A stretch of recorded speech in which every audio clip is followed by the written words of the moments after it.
अपने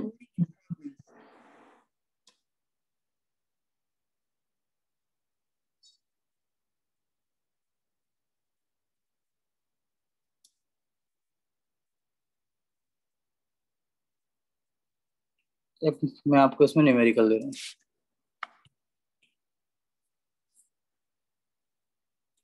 बस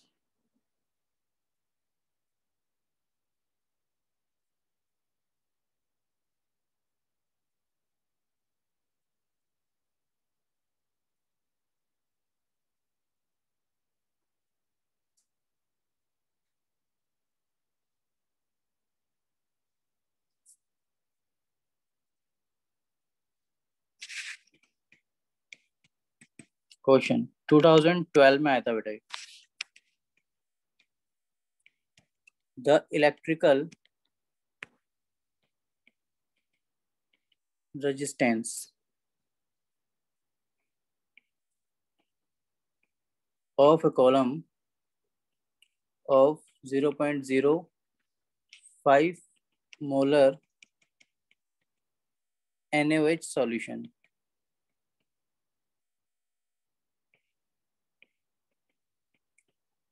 of diameter 1 centimeter and length 50 centimeter is 5.55 into 10 to the power 3 ohm. Calculate its resistance, resistivity करना बेटा। Calculate its resistivity, conductivity and molar conductivity। इस type के बहुत simple simple numerical आते हैं बेटा। न्यूमेरिकल होते ही सिंपल है। अरे क्या बात कर रहे हो सर, न्यूमेरिकल सिंपल होते तो आज हम यहाँ नहीं होते।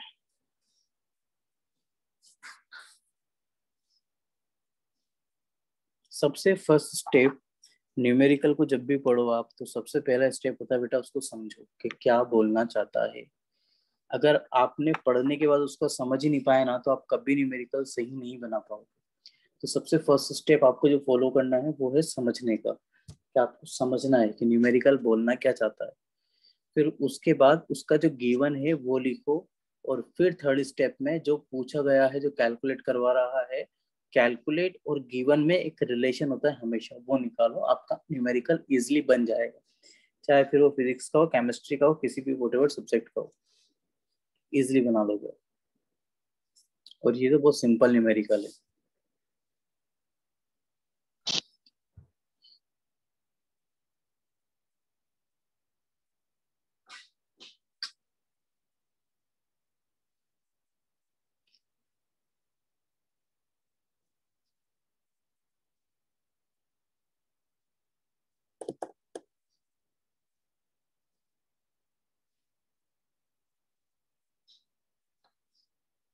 हो गया क्या बेटा?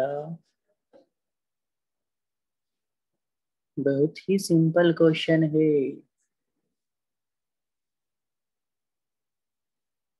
अब 2 मिनट रुको, अभी कर रहे हैं।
हो गया बेटा?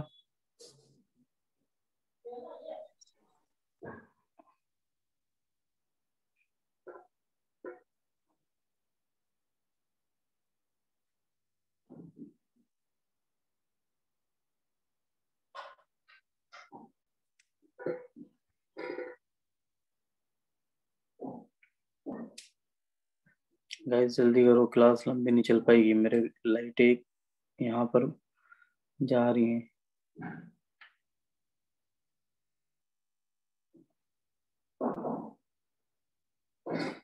रजिस्टिविटी आया एक का बेटा 87, सही है बेटा, गुड गुड।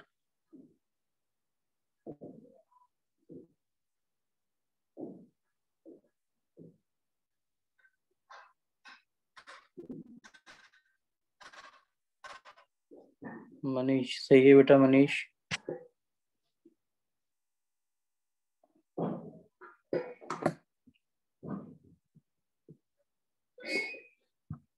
कंडक्टिविटी ये आ चुकी है एक बच्चे की, ठीक है, लमसम लमसम 0.011 सही है बेटा। कनिष्का, रिया, मनीष सही है बेटा आपके आंसर। अब बिल्कुल ध्यान से, ऐसे कितने स्टूडेंट है जिन्होंने 10 बार ट्राई कर लिया पढ़कर न्यूमेरिकल, लेकिन उनको समझ में ही नहीं आया? नहीं आया तो नहीं आया, है ना। समझने के लिए तो बैठे बेटा, अपन सीखने के लिए तो बैठे हैं कि सर हमने 10 बार न्यूमेरिकल को पढ़ा लेकिन हमें न्यूमेरिकल समझ में ही नहीं आ रहा है कि कहना क्या चाहता है। ओके, ऐसा कोई नहीं है। अच्छा, पढ़ लिया लेकिन समझ में भी आ गया, कहना क्या चाहता है वो भी समझ में आ गया, लेकिन बन नहीं रहा है सर हमसे, बन नहीं रहा है, ऐसा कोई बेटा?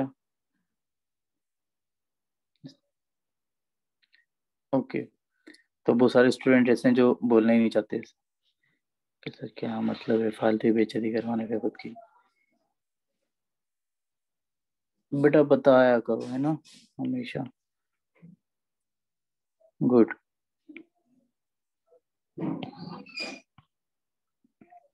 ये डायमीटर है आपके पास में, उसने बोला है 0.05, सॉरी ये तो मोलर कॉन्सेंट्रेशन डली हुई है, 0.05 मोलर इसमें NaOH डला हुआ है।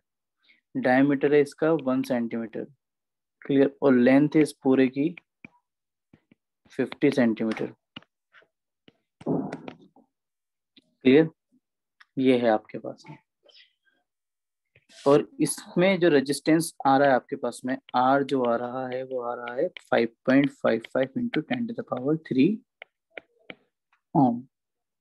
उसने बोला कैलकुलेट रेजिस्टिविटी, ठीक है, मैं रेजिस्टिविटी कैलकुलेट कर दूंगा। रो इज इक्वल टू मेरे पास में RA/L होता है। फॉर्मूले अगर नहीं आते हैं तो बेटा फिर तो जब सुना सुना आपको लगेगा, है ना, फॉर्मूले आना कंपलसरी है।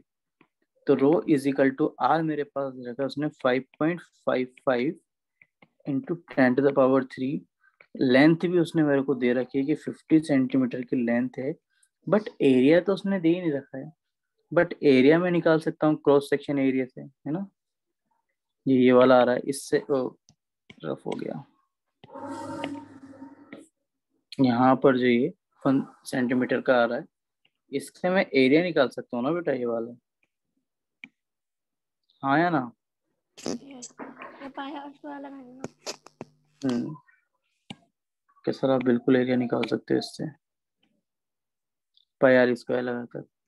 तो एरिया में निकाल लेता हूँ, A is equal to pi r square, pi का मतलब 3.14, आर कितना हो जाएगा बेटा, डायमीटर 1 सेंटीमीटर दे रखा है तो 0.5 लिख दें, यस सर। ठीक। ये 1/2 ऐसे भी लिख सकते हैं का स्क्वायर, ठीक। तो 3.14 इंटू 1/4, इससे कैंसिल हो जाएगा, कितना आएगा बेटा आपके पास में 0.785 सेंटीमीटर स्क्वायर। ए भी आ गया मेरे पास में, कितना है 0.785, क्लियर। और इसको अगर अपन सॉल्व करेंगे 5.55 into 0.785, divided by 50 into 10⁻³ okay. तो रो इजिकल टू अपन के पास में आ गया बेटा 87.135 ओम सेंटीमीटर। यूनिट कंपलसरी लिखना है बेटा, हमेशा ध्यान रखना।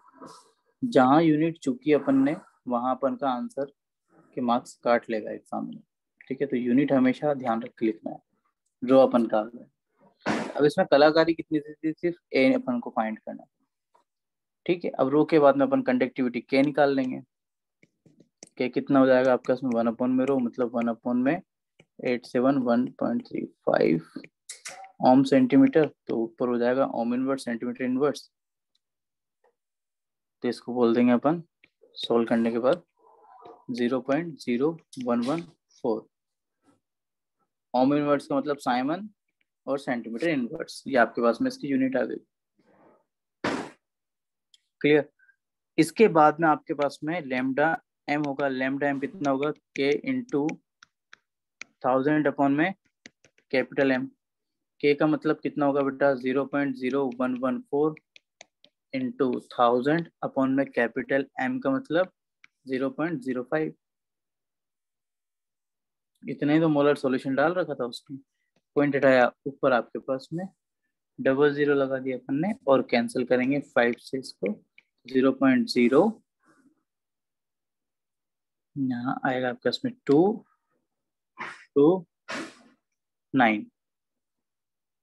तो 0.0229 इंटू 10⁻5 एक तो शिफ्ट कर देते हैं तो 2.29 इंटू 10⁻3।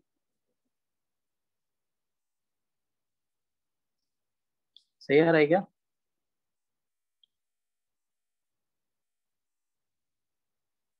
हाँ 0.0 आएगा यहाँ पर।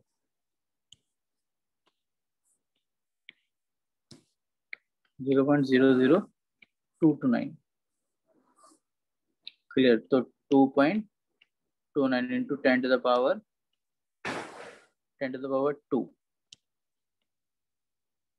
लैम्डा की यूनिट क्या होगी आपके पास में Simon centimetre square mole inverse. बताओ बेटा सिंपल था या टिपिकल था? सर क्वेश्चन तो सिंपल ही था, कुछ ऐसा टिपिकल तो लगा नहीं। हाँ या ना? Yes sir. कुछ तुम बोलो बेटा। सिंपल है ना? Good good good. अब आगे चलें। Yes sir. Yes sir. कुछ नई चीज पढ़ाऊं बेटा आपको बहुत अच्छी। हाँ सर। यहाँ तक दोनों चीजें समझ में आ गई ना? कंडक्टिविटी, कंडक्टेंस, मोलर कंडक्टिविटी और इक्विवेलेंट कंडक्टिविटी, ठीक है। सर मोलर कंडक्टिविटी का आंसर कुछ और आ रहा है। ये आ रहा है बेटा मेरे तो। सर यही आ रहा है आंसर। आंसर तो यही आ रहा है बेटा, है ना? आंसर तो यही आ रहा है बेटा। अब बिल्कुल ध्यान से समझना बेटा, पूरा फोकस करके।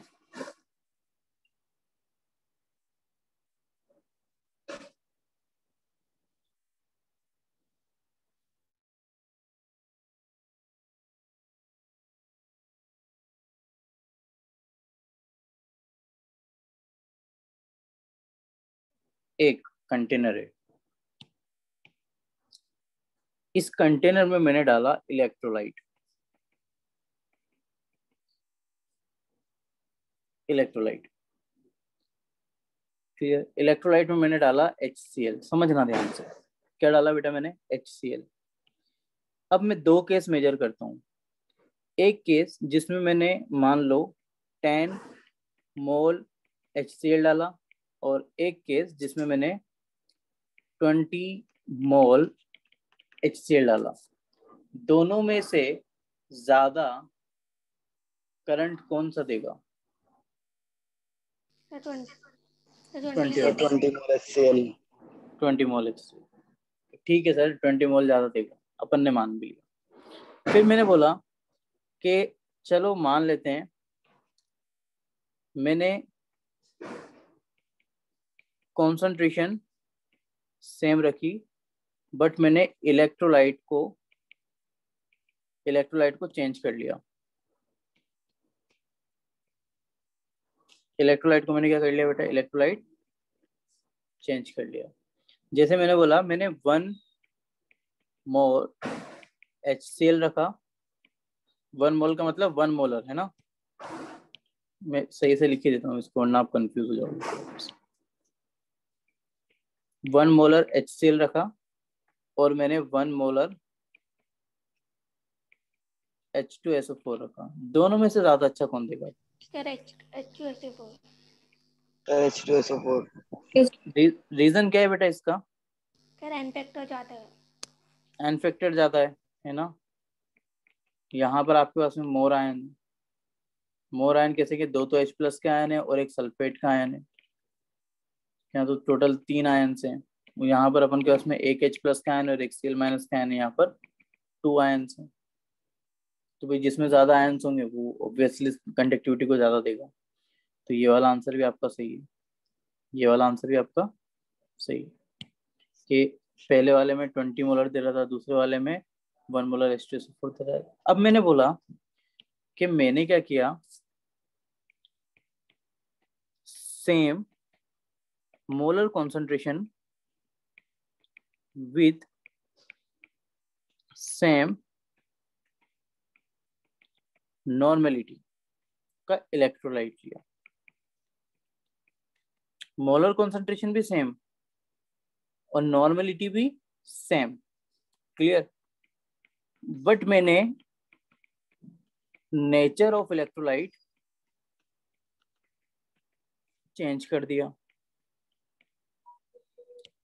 कि नेचर ऑफ इलेक्ट्रोलाइट का मतलब क्या है, एक अच्छा वाला एक बुरा वाला है, ऐसा नहीं।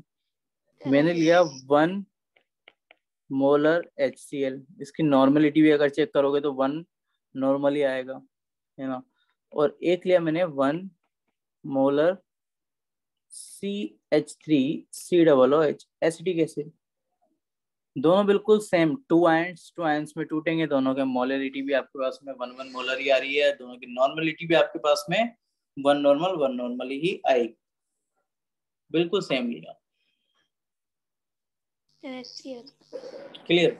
अब मुझे आप एक चीज बताइए कि स्ट्रॉन्ग इलेक्ट्रोलाइट और वीक इलेक्ट्रोलाइट, मैंने जो यहाँ पर 2 इलेक्ट्रोलाइट्स ले रखे हैं, क्लियर, ये है मेरे पास में स्ट्रॉन्ग इलेक्ट्रोलाइट और ये है मेरे पास में वीक इलेक्ट्रोलाइट, क्लियर। इस स्ट्रॉन्ग और वीक का मतलब क्या होता है, पहला मेरा क्वेश्चन आपसे।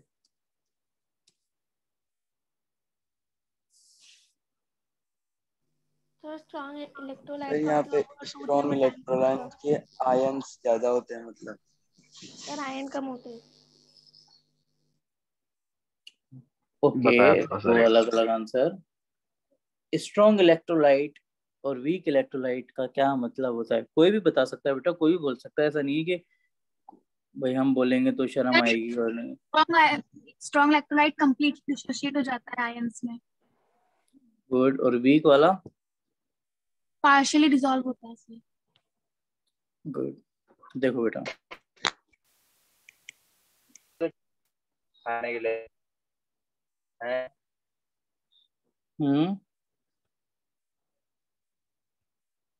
देखो बेटा, स्ट्रॉन्ग इलेक्ट्रोलाइट का मतलब होता है जो 100% आयनाइज्ड होते हैं, और वीक इलेक्ट्रोलाइट का मतलब होता है जो 100%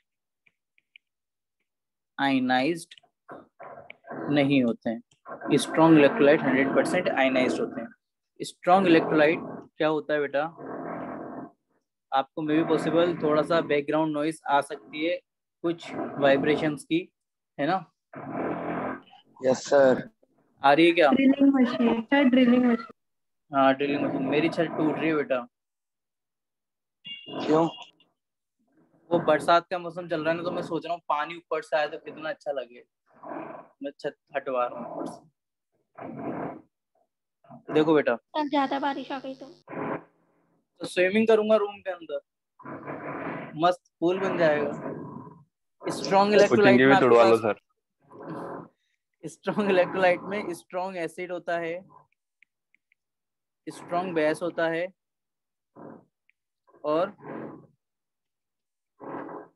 न्यूट्रल सॉल्ट्स होते हैं। न्यूट्रल सॉल्ट का मतलब जो स्ट्रॉन्ग एसिड और स्ट्रॉन्ग बेस से बनते हैं वो सॉल्ट होते हैं। क्लियर?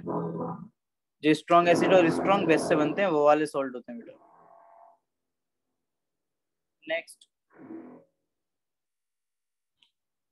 नेक्स्ट वीक इलेक्ट्रोलाइट में बेटा आपके पास में वीक एसिड होता है, वीक बेस होता है। रुकोगे मशीन थोड़ी देर? No sir. No sir. बेटा बहुत साउंड आएगा ना फिर। बेसिक सॉल्ट हाँ ना, रुको।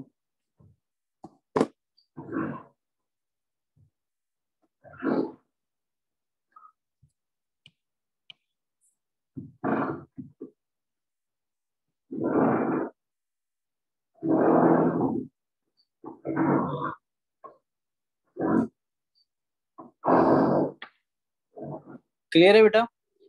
तो जितने भी आपके पास में स्ट्रॉन्ग वाले होते हैं ना, वो 100% आयनाइज्ड होते हैं। तो अगर मैंने बोला, समझना ध्यान से, 1 मोल HCl मैंने लिया, तो 1 मोल HCl का क्या काम होगा बेटा? क्या काम होगा बेटा कि ये आपके पास में 1 मोल,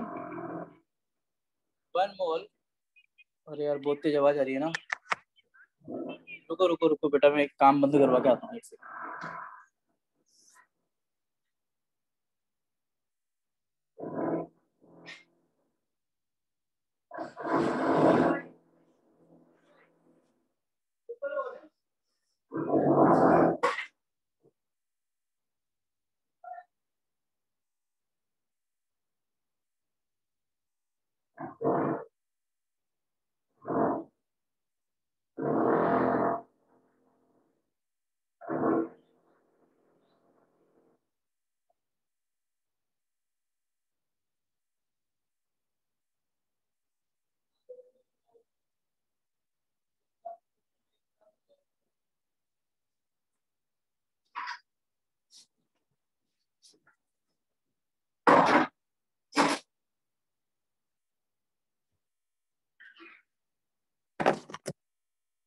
हाँ बेटा, नेक्स्ट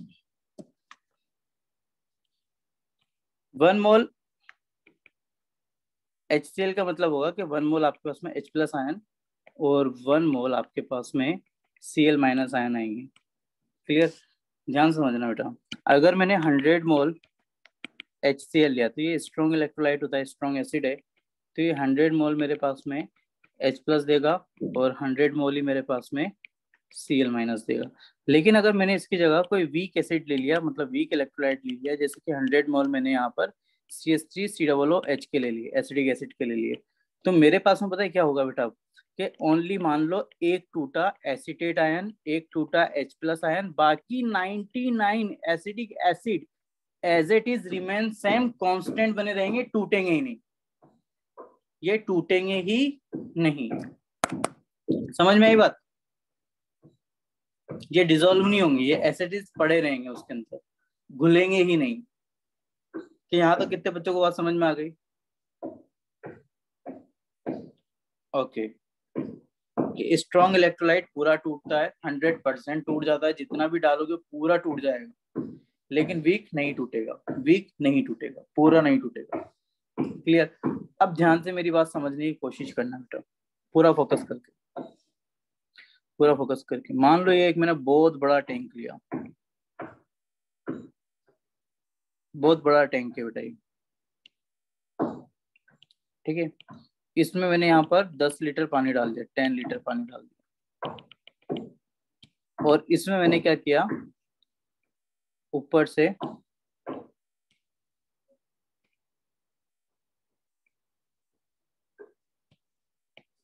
100 मोल एसिटिक एसिड के डाल दिए। कितने डाले? 100 मोल एसिड। 100। अब मान के चलो कि 10 लीटर में जब मैंने 100 डाला तो मेरे पास में 99 तो acetic acid as it is बचा रह गया इसमें, और 1 मोल एसीटेट का टूट गया, 1 मोल H+ का टूट गया। ठीक है, अब ये 99 जो बचा हुआ है ये भी टूट जाएगा। कब? जब मैंने इसके अंदर मान लो 10 लीटर और पानी डाला, 10 लीटर और डाल दिया, तब पता चलेगा अपन को कि इस 99 में से 95 तो एज इट इज रह गया। क्लियर? 4 O टूट गया, 4 एसिटेट O टूट गया, 4 H+ O टूट गया। क्लियर? अब 10 लीटर मैंने O डाला तो इसमें से मान के चलो आपके अब 90 रह गया। क्लियर? 5 O टूट गया। फिगर्स पे ध्यान मत देना, बस कॉन्सेप्ट्स को समझना। बेसिकली क्या हो रहा है, कंटिन्यूअसली मैं इसको डाइल्यूट करता जा रहा हूँ। क्या कर रहा हूँ बेटा? डाइल्यूट। डाइल्यूट करने का मतलब क्या होता है? पतला करना, पानी मिलाना, एडिशन ऑफ वाटर, वाटर को ऐड कर रहा हूँ। क्लियर? तो जितना मैं इसको पतला करता रहूंगा, पतला करता रहूंगा, पतला करता रहूंगा, पतला करता रहूंगा, उतना ही ये टूटता रहेगा। हाँ या ना? Yes sir. क्लियर? तो बोला ये जाता है बेटा, बोला ये जाता है, बिल्कुल ध्यान से कॉन्सेप्ट को समझना, कि अगर कोई स्ट्रॉन्ग इलेक्ट्रोलाइट है तो वो 100% आयनाइज्ड हो जाता है, बट अगर कोई आपके पास में वीक इलेक्ट्रोलाइट है, वीक इलेक्ट्रोलाइट है, तो ये वीक इलेक्ट्रोलाइट भी आपके पास में 100% आयनाइज्ड हो जाएगा, आयनाइज्ड हो जाएगा। लेकिन कब होगा? जब अपन इसमें इनफाइनाइट डाइल्यूशन कर दें, चाहे आप 1 मोल लो चाहे कुछ भी लो, ये तब 100% आयनाइज्ड होगा जब अपन इसमें इनफाइनाइट डाइल्यूशन कर देंगे। इनफाइनाइट डाइल्यूशन का मतलब क्या है कि 1 मोल एसिटिक एसिड को, मतलब कि 60 ग्राम एसिटिक एसिड, विनेगर मार्केट में मिलता है बेटा, है ना, सॉस के अंदर डालते हो आप, बहुत सारी चीजें के अंदर डलता है, सॉरी चाउमीन के अंदर डालते हो आप, और बहुत सारी चीजें के अंदर डलता है बेटा विनेगर। प्याज के अंदर भी डलता है। Very good, clear. चिकन को मैरिनेट करने में भी विनेगर डाला जाता है, याद मत दिलाओ अभी। तो 60 ग्राम एसिटिक एसिड को बेटा अगर आपने चंबल के अंदर ले जाकर डाल दिया, कहाँ लाकर डाल दिया आपने? चंबल में, तो इसको बोलेंगे अपन इनफाइनाइट डाइल्यूशन। बहुत सारा पानी मिला दिया उसके अंदर, बहुत सारा। क्लियर? तो अपन बोलेंगे ये एसिटिक एसिड जो लिया था ना अपन ने, 100% आयनाइज्ड हो जाएगा, 100% टूट जाएगा। मतलब इस एसिटिक एसिड में से 6.022 इंटू 10 टू द पावर 23 तो एसिटेट आयन निकलेंगे, और 6.022 into 10 to the power 23 H+ ion निकलेंगे इस 60 ग्राम में से। इतने इतने आपके पास में आयंस निकल जाएंगे, चंबल में डिसॉल्व हो जाएंगे। तो इसको बोलेंगे अपन इनफाइनाइट डाइल्यूशन। कि सर यहाँ तक तो बात समझ में आ गई, लेकिन आप करना क्या चाह रहे हो ये हमें समझ में नहीं आया। कि सर यहाँ तक तो समझ में आ गया, जो आपने अभी तक कहानी गाई है पूरी, वो तो हमें समझ में आ गई। एक स्ट्रॉन्ग इलेक्ट्रोलाइट होता है वो 100% आयनाइज्ड होता है, एक वीक इलेक्ट्रोलाइट होता है वो 100% आयनाइज्ड नहीं होता। लेकिन अगर अपन थियोरेटिकली माने कि उसमें इनफाइनाइट डाइल्यूशन कर दें, उसको चंबल में ले जाकर डाल दें, तो वो अपने 100% आयंस में टूट जाएगा। यहाँ तक तो हमने मान लिया आपकी बात, लेकिन अपन ये पढ़ क्यों रहे हैं सर? हाँ या ना? Yes sir. है ना, मेन मुद्दे की बात तो ये कि अपन पढ़ क्यों रहे हैं।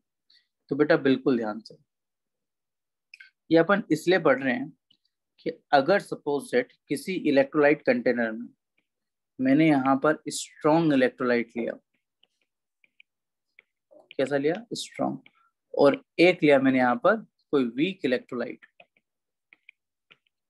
तो अपन ये बोलते हैं कि स्ट्रॉन्ग इलेक्ट्रोलाइट जो होता है वो आपके पास में 100% करंट दे सकता है, क्योंकि वो 100% आयनाइज हो रहा है। बट वीक इलेक्ट्रोलाइट आपको 100% करंट नहीं दे सकता। क्यों नहीं दे सकता? क्योंकि वो 100% आयनाइज्ड नहीं होगा। क्लियर? 100% आयनाइज्ड नहीं होगा, इसलिए वो आपको 100% करंट भी नहीं देगा। यहाँ तक समझ में आया? लेकिन अगर इस वीक इलेक्ट्रोलाइट को मैं इनफाइनाइट डाइल्यूशन करा देता हूँ, क्लियर, इनफाइनाइट डाइल्यूशन का मतलब इनफाइनाइट वाटर इसके अंदर ऐड कर देता हूँ, इतना वाटर कि अपन कैलकुलेट भी नहीं कर सकते, तो ये अपना पूरा करंट देगा, तब ये अपना 100% करंट देगा, तब इसके 100% आयन टूट चुके होंगे और ये बढ़िया करंट लेकर जाएंगे। यहाँ तक कितने बच्चों को बात समझ में आई थोड़ी बहुत? ओके ओके ओके गाइज, मैं आपकी क्लास इवनिंग में भी आज मैं भी पॉसिबल कर सकता हूँ आफ्टर 6 o'clock, है ना। 6 o'clock पर मैं आपकी दोबारा क्लास कर सकता हूँ, अगर कोई क्लास नहीं है तो। आपकी नहीं है क्या? No sir. हाँ, तो 6 o'clock पर क्लास कर लेंगे बेटा, भी बहुत साउंड आ रहा है। Okay clear? Yes sir. Okay बेटा, okay bye bye bye sir. Bye bye बेटा, बाय। यहाँ तक तो समझ में आ गया ना आपको? Yes yes sir. Okay, 6 o'clock पर दोबारा मिलेंगे। बहुत अच्छा कॉन्सेप्ट है। इसमें कॉल राउच नाम से एक साइंटिस्ट है, वो प्रकट होने वाले हैं आपके पास में आज शाम को। क्लियर? और उनके ऊपर न्यूमेरिकल्स बहुत ज्यादा आते हैं। सर 3 नाम है उनका। हाँ बेटा, शाम को मिलाएंगे आपको उनसे हम, है ना। उनके लिए माला वाला लेके रखना आप, बढ़िया से स्वागत करना उनका, वेलकम। बाय बेटा, bye bye bye bye. Bye sir.